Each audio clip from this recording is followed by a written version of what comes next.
Today we have the 2015 Mercedes-Benz C-Class. This vehicle has done just over 97,000 miles. It has a manual transmission and a diesel fuel type.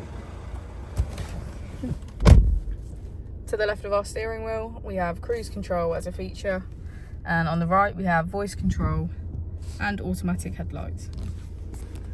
On our screen we can access navigation, radio, media, smartphone integration and our vehicle settings. If we put the vehicle into reverse, we can see that it comes with a parking camera with parking sensors. Just below our screen we have our AC, which includes heated seats on either side.